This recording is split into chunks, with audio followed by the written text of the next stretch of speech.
Feliz é aquele que suporta com paciência as provações e tentações, porque depois receberá a coroa da vida que Deus prometeu àqueles que o amam. E, quando vocês forem tentados, não digam, essa tentação vem de Deus, pois Deus nunca é tentado a fazer o mal e Ele mesmo nunca tenta alguém. A tentação vem de nossos próprios desejos, que nos seduzem e nos arrastam.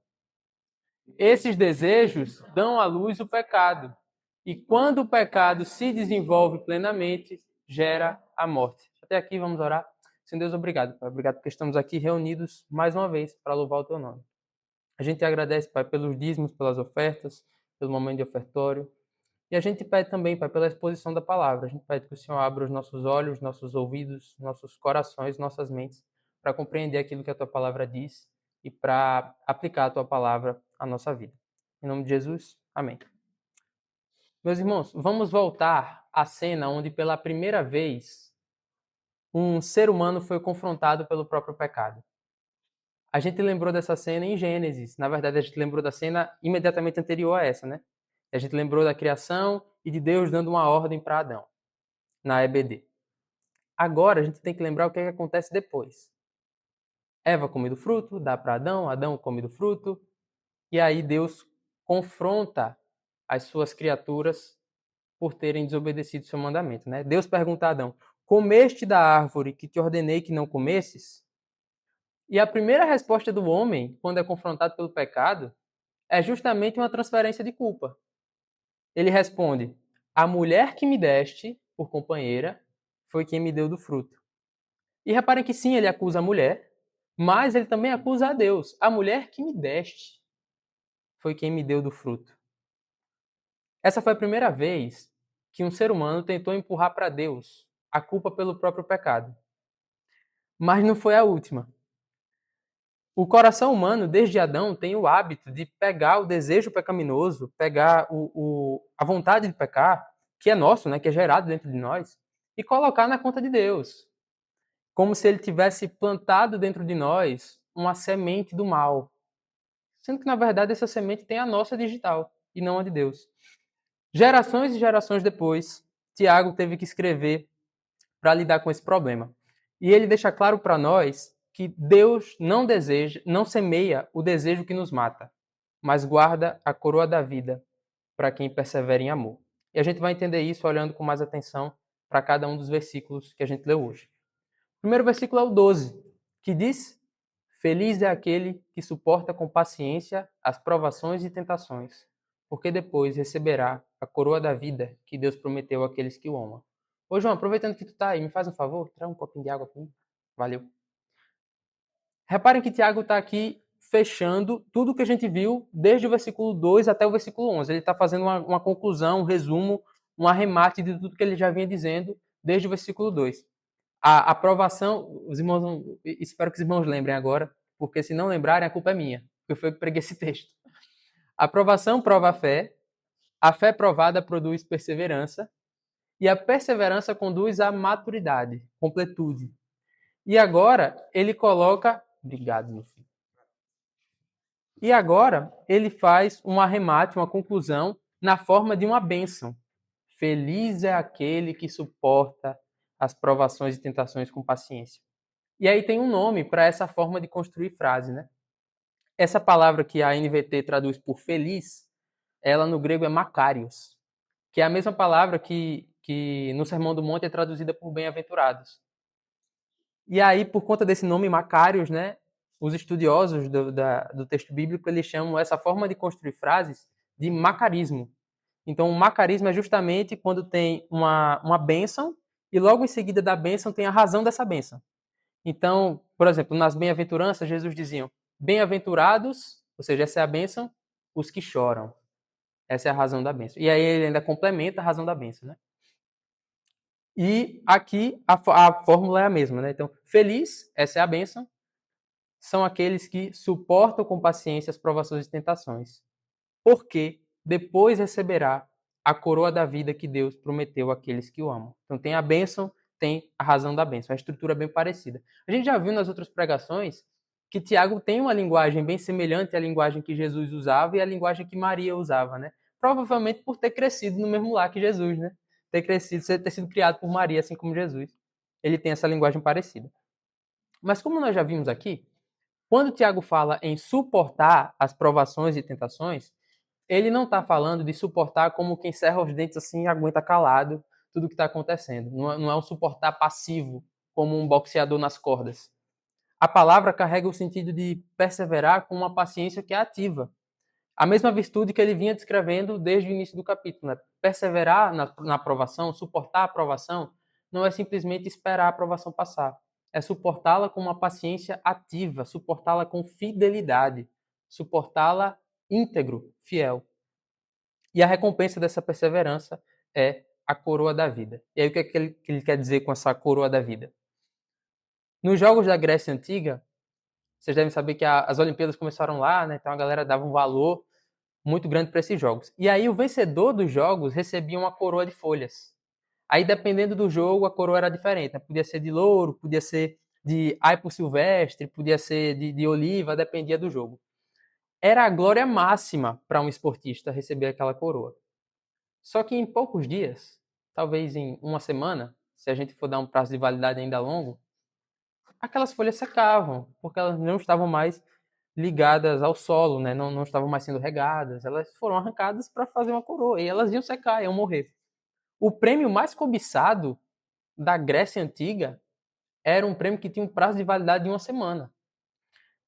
Tiago chama essa linguagem da coroa para falar de uma coroa que é o contrário da coroa que os esportistas, que é uma glória absurda, né, receber uma coroa de louros, ao contrário daquela, essa coroa aqui é eterna.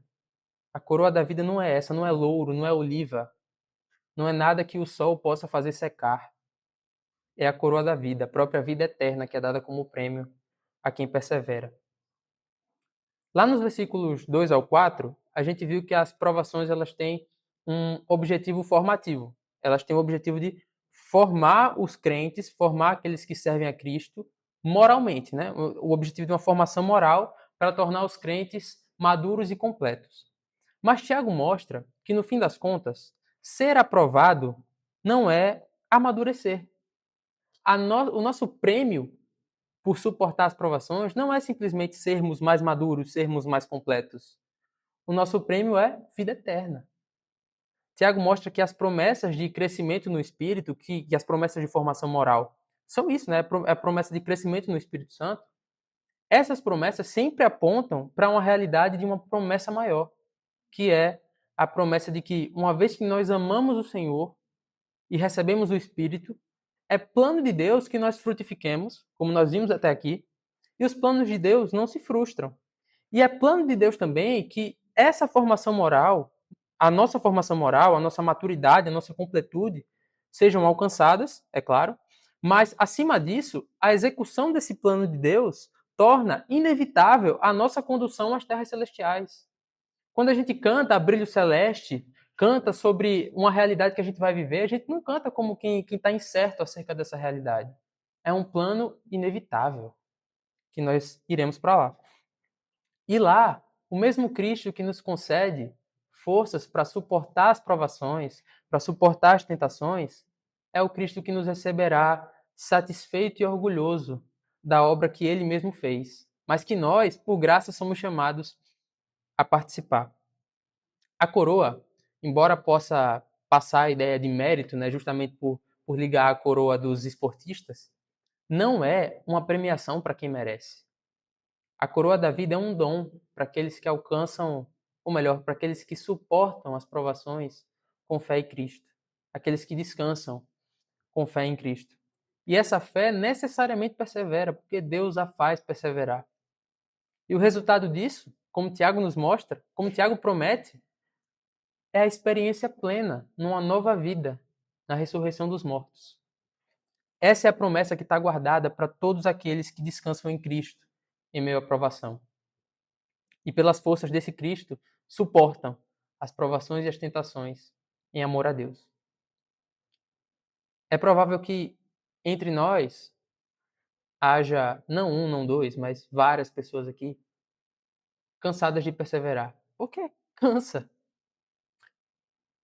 Às vezes as provações duram meses, anos. Às vezes elas nunca acabam, né? Tiago não está minimizando aqui esse cansaço, mas ele está nos chamando a olhar para a existência de um horizonte onde esse cansaço acaba, onde essa provação não tem vez, onde a dor não tem a palavra final. E esse horizonte ele é mais real, mais sólido e e maior do que a provação que a gente vive hoje. Beleza, muito bonito, mas agora o Tiago tem que lidar com um problema. Acho que foi no primeiro sermão que a gente viu que a carta de Tiago parece muito com uma coletânea de pequenos sermões. Então ele tem que lidar com os problemas de forma pastoral.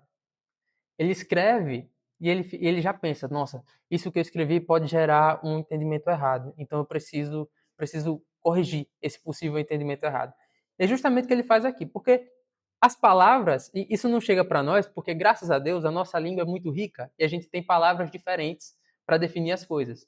Mas, por exemplo, provação e tentação, no grego, é a mesma palavra. Então é possível que aquela pessoa que leu tenha, depois de toda essa construção, né, do versículo 2 até o 12, ela tenha ouvido isso e pensado, tá, então se a provação vem de Deus, e no meio da provação eu sou tentado, então a tentação também vem de Deus. Inclusive, se a gente pegar as discussões sobre a justiça de Deus lá no primeiro século, né, a gente vai ver que a galera realmente argumentava isso. Mas Tiago vai cortar essa conclusão pela raiz, vai dizer que não tem como concluir isso. E aí como é que a gente entende se é provação ou se é tentação? É por meio do contexto. Já já eu vou chegar lá. Porque a gente chega agora no versículo 13, que diz: "E quando vocês forem tentados, não digam, essa tentação vem de Deus, pois Deus nunca é tentado a fazer o mal, e ele mesmo nunca tenta alguém." Tiago não pode deixar essa correção para depois, ele tem que parar para corrigir agora. Ele acabou de dizer, nos versículos anteriores, que a aprovação vem de Deus.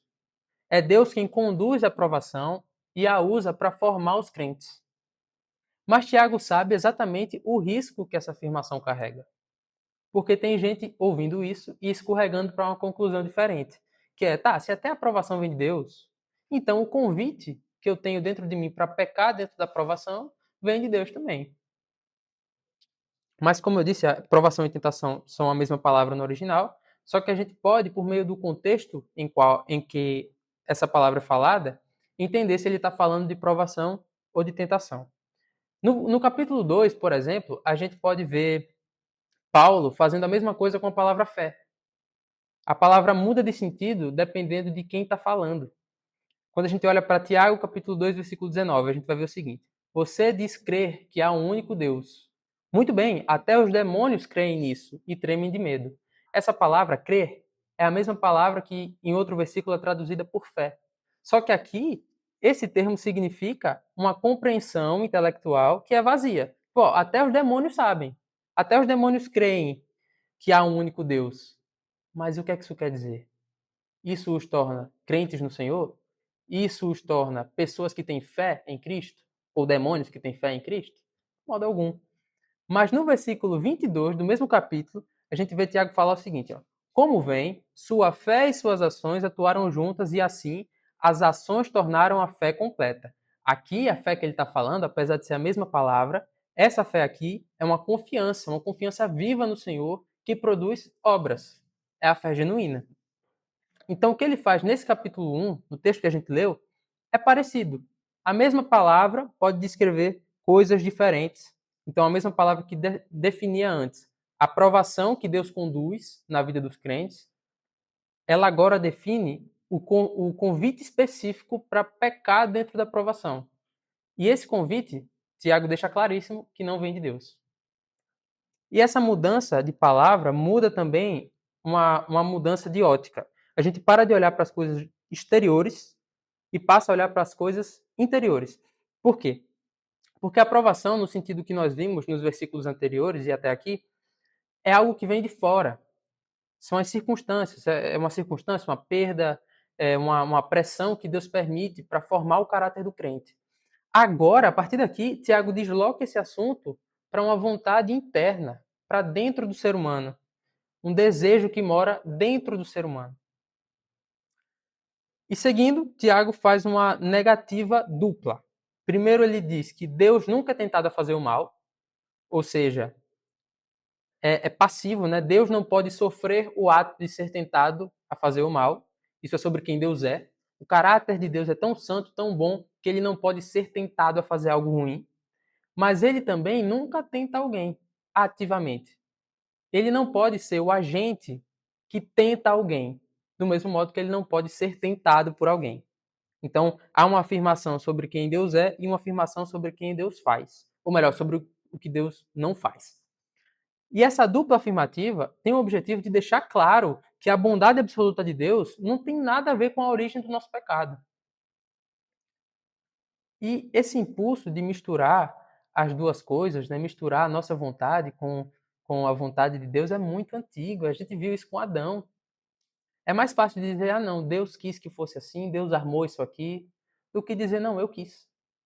Eu quis. Eu fiz porque eu quis. Eu estou com vontade de fazer, essa vontade vem de mim. O texto não nos dá margem, meus irmãos, para a gente entender que é Deus quem cria em nós o pecado. Ou é Deus quem cria em nós a tentação.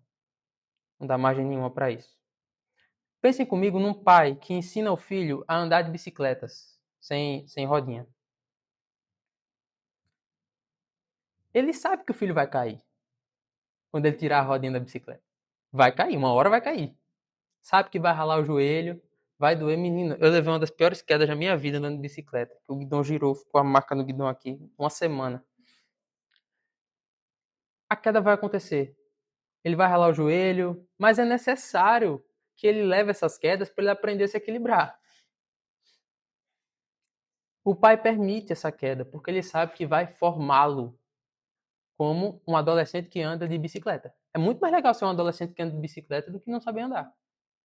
Ele sabe que aquelas quedas são necessárias para essa formação. Mas esse mesmo pai jamais empurraria o filho enquanto ele está andando de bicicleta para frente de um carro. O carro passando, nunca faria isso. Por quê? Uma coisa é deixar o filho enfrentar um desafio formativo, um desafio que vai formá-lo. Outra coisa completamente diferente é armar uma cilada para o filho se machucar. Nenhum bom pai faria isso. E aí é importante que a gente lembre do que Jesus falou em Mateus capítulo 7, versículo 11, né, que é: portanto, vocês que são maus, se vocês que são maus sabem dar bons presentes para os seus filhos, quanto mais o Pai dos céus dará bons presentes aos que lhe pedirem. Ou seja, a ideia é, se até nós que somos ruins sabemos que não podemos fazer mal aos nossos filhos, não podemos jogá-lo na frente de um carro, quanto mais Deus. Quanto mais Deus. Meus irmãos, isso deve nos consolar. Porque no meio da provação ou no meio da tentação, nós podemos correr para Deus, ao invés de correr de Deus. Paulo escreve algo que complementa muito bem o que Tiago está dizendo aqui. 1 Coríntios capítulo 10, versículo 13, Paulo diz o seguinte: Deus é fiel e ele não permitirá tentações maiores do que vocês podem suportar. Quando forem tentados, ele mostrará uma saída para que consigam resistir. Reparem, o mesmo Deus que permite a provação, que organiza o mundo para que nós sejamos provados, é o Deus que garante o nosso escape quando, em meio à provação, nós somos tentados. Então, da próxima vez que a provação apertar e que a vontade de pecar vier, a gente tem que se lembrar que Deus permite uma queda que nos ensina a queda do joelho, que eu não estou falando de queda, eu não estou dizendo que Deus organiza o nosso pecado, estou dizendo que Deus organiza a provação. Mas ele nunca vai armar uma cilada que nos destrói. Mas ok, se não é Deus quem faz isso, de onde vem então esse impulso de pecar?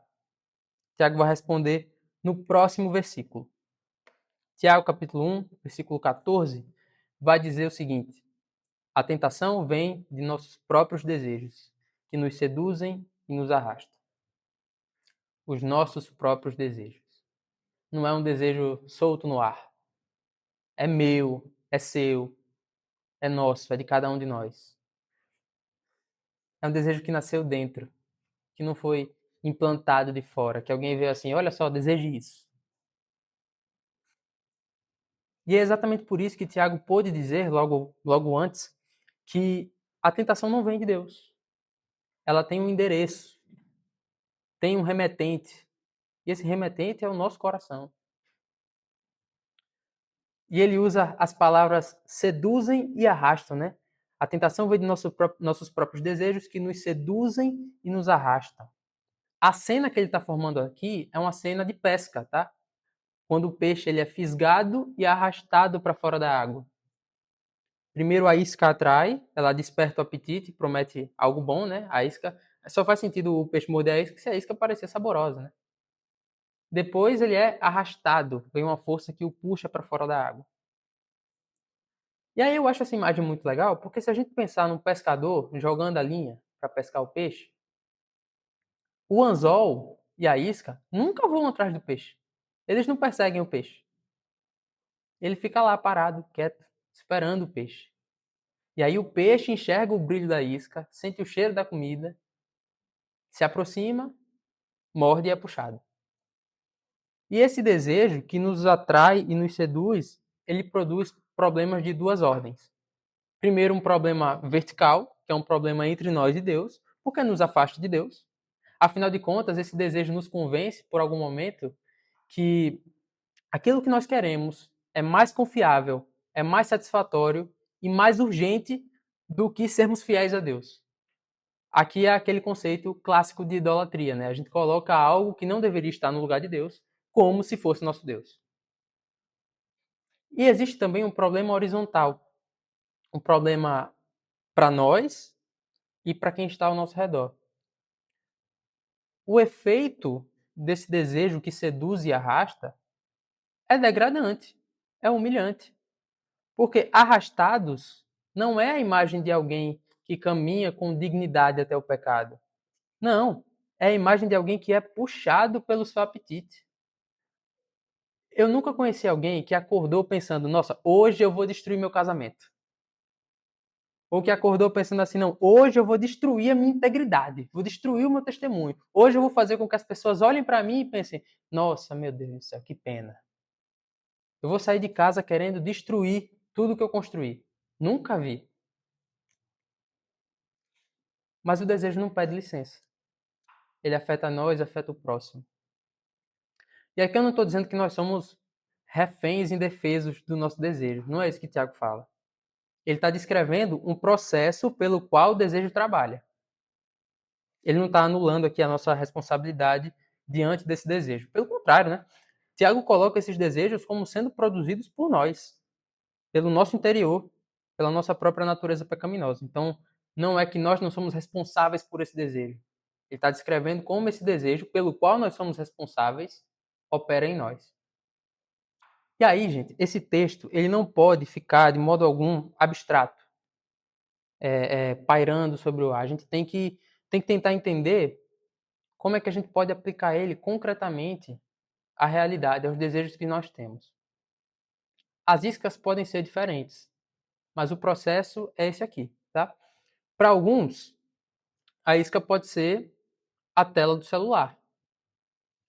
Num determinado momento do dia, onde aparece um tipo de conteúdo na tela do celular que promete algum tipo de alívio. Para outros, pode ser rede social. Vê outra pessoa na rede social, fica se comparando, e aí aquela inveja que você sente da pessoa se torna uma amargura. Aí, quando você menos espera, se torna uma desonestidade para alcançar aquilo que a pessoa alcançou, para ter o que ela tem. Para outros, pode ser a língua, a fofoca, a resposta ríspida. Porque, no fundo, para algumas pessoas existe, para algumas pessoas não, para todos nós, tá? Existe um desejo de se sentir superior, um desejo de vencer a discussão a qualquer custo.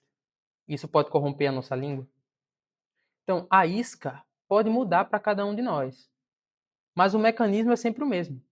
Alguma coisa dentro de nós vê a isca e decide morder, e quer morder, tem vontade de morder. E, meus irmãos, essa é justamente a razão pela qual o versículo 12 vem antes desse. Porque só quem já está ancorado numa promessa maior, que é a promessa da coroa da vida, tem um motivo real para recusar a isca. Ninguém larga uma isca saborosa só porque alguém disse não morda. Morda não. só vai largar quando ela souber que existe algo melhor esperando do outro lado. Mas o desejo, quando não é interrompido, não para quando o peixe morde a isca, né? Ele continua. E é isso que Tiago mostra no próximo versículo. A gente vai conhecer uma família agora, uma árvore genealógica. Tiago, capítulo 1, versículo 15 diz: esses desejos dão à luz o pecado, e quando o pecado se desenvolve plenamente, gera a morte. Tiago usa duas imagens legais. Primeiro, ele usa a imagem do desejo que seduz e arrasta como um anzol. Agora, o desejo concebe, ele dá à luz. O desejo engravida. E o que nasce dessa gravidez é o pecado. E aí o pecado cresce, se desenvolve plenamente, chega à idade reprodutória, né? E engravida também. E dá à luz a morte. O desejo dá à luz o pecado cresce e dá à luz a morte. É uma genealogia aí, né? Desejo gera pecado, pecado gera morte. E reparem no que isso, em como esse texto se relaciona com tudo que a gente viu até agora. Lá atrás, nos versículos 3 e 4, Tiago descreveu um outro processo de crescimento. Ele falou o seguinte: a fé provada gera perseverança, e a perseverança, quando plenamente desenvolvida, produz maturidade e completude. É um processo parecido, só que ali, no final, é vida, o que é produzido no final, que nasce no final, é uma vida madura em Cristo, uma vida completa. Aqui, o que nasce no final é morte. Tiago está descrevendo, lado a lado, dois processos possíveis. E os dois começam no mesmo ponto, que é a provação. Meus irmãos, via de regra, a provação ela é acompanhada de uma tentação. Quando nós nos vemos em dificuldades, é comum que pensemos em pecados que nos livrem daquela dificuldade. Pensemos em formas erradas de fugir daquela dificuldade. E aí está a diferença entre suportar a provação com paciência e cair em tentação. Então, esses dois processos que Tiago descreve começam na provação e os dois começam pequenos. Os dois também, se não forem desenvolvidos, ou melhor, se não forem interrompidos, eles serão plenamente desenvolvidos. Um termina em coroa, o outro termina em morte. E quando esse processo de desejo gerar pecado, pecado gerar morte está acontecendo, isso nunca gera problemas individuais. Não é que só eu vou sofrer com o meu pecado. O pecado nasce, cresce, passa a afetar quem está ao nosso redor. Um cônjuge que é traído por uma mentira que cresceu escondida ali. Um irmão que é ferido por uma palavra que uma amargura gestou por meses até que saísse de forma agressiva. A igreja que sofre quando um pecado, um pecadinho, explode e aparece já crescido. Esse texto não é um texto sobre tratar pecados já crescidos. Ou melhor, não é só sobre isso, só sobre tratar pecados já cometidos. É também sobre vigiar desejos ainda pequenos. A hora de interromper esse processo não é quando o pecado já está de barriga de 9 meses. É lá atrás, no primeiro instante em que o desejo aparece e ainda pode ser recusado. Ainda está mais fácil de fugir dele.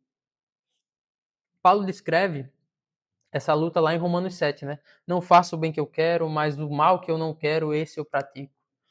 Jesus, no Evangelho de Marcos, aponta, assim como Tiago, para o endereço desse desejo, que é dentro do coração do homem que procedem os maus desígnios. Do coração de Adão ao coração de cada um de nós hoje, o mesmo processo se repete. Desejo, pecado, morte. Desejo gera pecado, pecado se desenvolve e gera morte. Mas, meus irmãos, essa não é a única genealogia possível, esse não é o único processo possível diante da provação.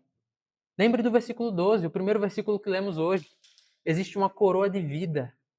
Não uma coroa que nós vamos produzir com os nossos próprios esforços, mas uma coroa que Deus promete por graça àquele que o ama e que suporta as provações e tentações em amor.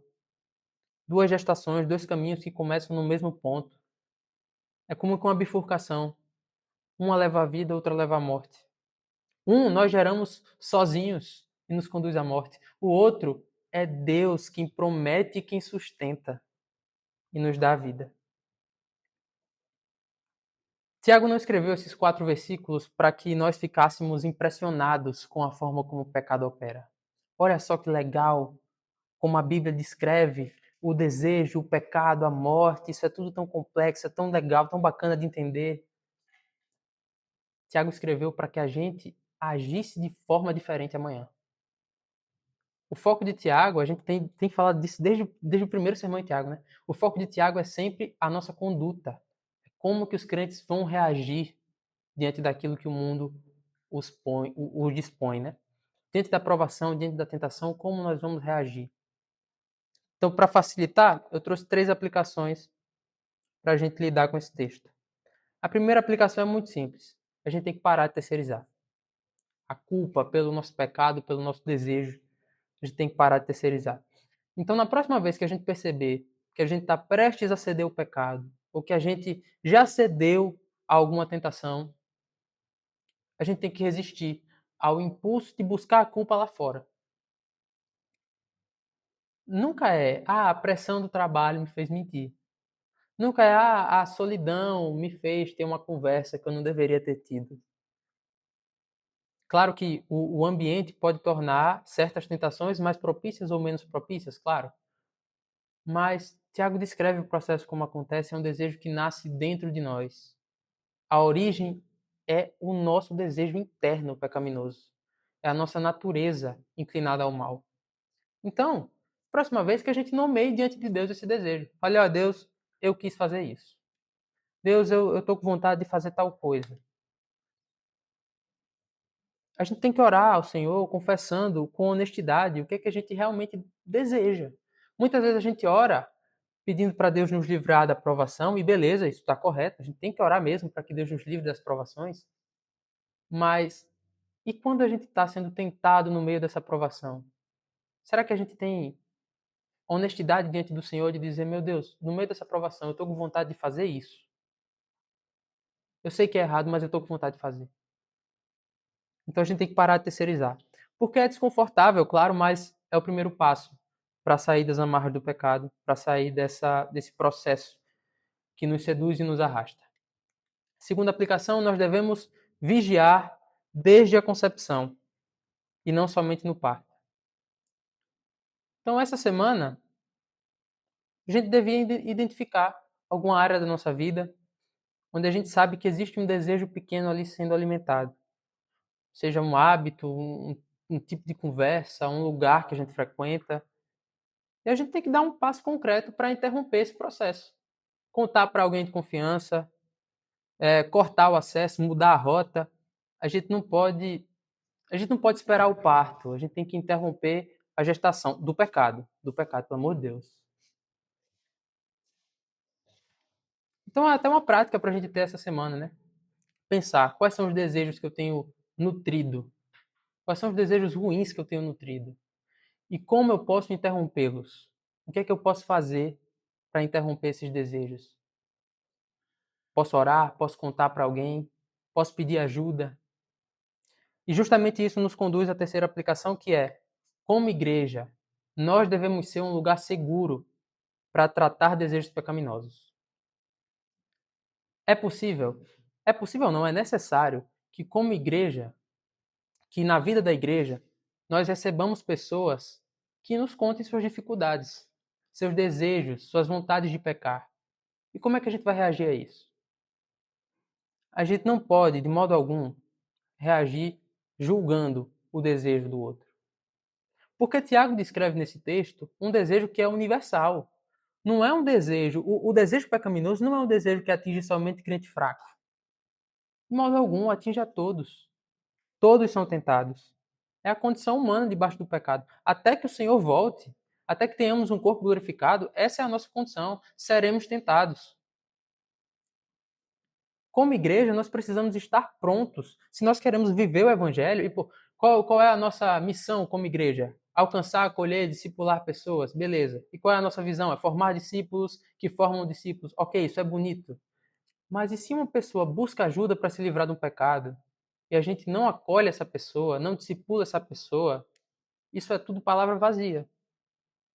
Isso é tudo slogan bonitinho para a gente ter no Instagram, mas que não se converte em vida prática na igreja. E aí era melhor nem ter. Então nós, como igreja, precisamos saber que lidar com o pecado é parte do evangelho. Lidar com as tentações dos irmãos é parte do evangelho. Lidar com as falhas uns dos outros em amor é parte do que é ser igreja.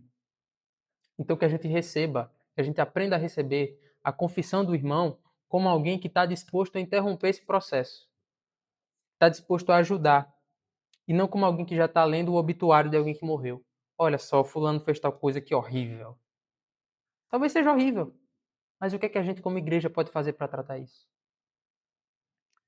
Por fim, para quem se vê sem saída nessa cadeia, né, desejo, pecado, morte, Tiago descreveu nesses versículos uma trajetória que todos nós, sem exceção, já percorremos. Não existe ninguém aqui que nunca tenha mordido a isca, que nunca tenha sido seduzido e arrastado por um desejo ruim. Mas se essa fosse o único caminho possível, se esse fosse o único caminho que nós pudéssemos percorrer, estaremos todos condenados. Estaremos todos condenados à morte, que é o final desse caminho, né? Desejo, pecado, morte. Todos já estaríamos condenados a chegar à morte. Mas existe alguém que nunca teve nenhum desejo desordenado. Existe alguém que nos amou o suficiente para, apesar de não ter tido nenhum desejo desordenado, carregar em nosso lugar esse peso final da trajetória, a morte. Jesus Cristo, que nunca mordeu isca nenhuma, nunca teve um desejo que o arrastou para longe do seu Pai, foi à cruz e recebeu ele mesmo a morte que o nosso pecado gerou. Mas no terceiro dia, e essa é a nossa alegria, por isso que nós nos reunimos aos domingos para cantar, para louvar o Senhor e para ouvir sua palavra, ele quebrou essa cadeia, porque ele saiu vivo do túmulo. Ele mostrou que a morte não tinha a última palavra, que esse caminho não era o único a ser percorrido. A coroa da vida, que nós lemos no versículo 12, não é uma imagem abstrata. Ele não está só fazendo uma metaforazinha com a coroa de louros que os gregos usavam. Essa coroa da vida tem um rosto, e é o rosto de Cristo ressurreto. Então, se há alguém aqui que ainda não confiou nesse Cristo, que ainda está tentando administrar sozinho essa gestação que só termina em morte, Cristo nos convida hoje para parar de lutar contra esse anzol com as nossas próprias forças. Cristo nos convida a nos render a quem já venceu por nós. Então a gente tem que se arrepender, que crer no Evangelho e descansar em Cristo, porque Ele nos livra do nosso próprio mal e nos conduz à coroa da vida. E se você já é de Cristo, descanse. A coroa já está prometida, a gente não precisa gerar essa coroa. Nós só precisamos perseverar, amando aquele que primeiro nos amou. E essa perseverança também nos é garantida por esse Deus que ama. Voltem comigo uma última vez àquela cena de Adão, que nós vimos lá no início. Nós lembramos que Adão, ao ser confrontado pelo pecado, tentou culpar o próprio Deus por isso. Mas, logo em seguida, o que acontece não é Deus abandonando Adão. Ele pronuncia um juízo, sim, mas alguns versículos depois, o mesmo Deus que Adão acabara de acusar faz o seguinte: ele veste Adão e Eva com roupas de pele de animal. Alguém teve que morrer para cobrir a vergonha de Adão e de Eva. Foi o primeiro sacrifício da Bíblia, né? Primeira vez onde um substituto morreu no lugar de quem pecou, que era uma sombra do que viria, uma promessa em miniatura do que viria depois com Cristo. Então Tiago nos lembra que não foi Deus quem semeou o desejo, não foi Deus quem armou o anzol que colocou a isca para que nós caíssemos. O desejo é nosso. Somos nós que vamos atrás da isca, que mordemos, E se a gente seguir esse caminho até o fim sozinhos, ele vai terminar onde sempre termina, que é em morte. Mas existe um outro caminho que começa exatamente no mesmo lugar, na mesma provação, no mesmo instante em que o desejo bate a porta, mas que termina num lugar completamente diferente. Não termina em morte, termina numa coroa que não murcha, uma coroa guardada por um Deus que desde o Éden já vinha providenciando uma cobertura para para quem ele ama. Um Deus que nunca teve a intenção de nos ver cair. Um Deus que promete essa coroa por graça a quem persevera nele. É uma bifurcação, dois caminhos. E essa bifurcação está diante de nós em todas as provações que nós enfrentamos. Em todas as vezes que nós somos tentados.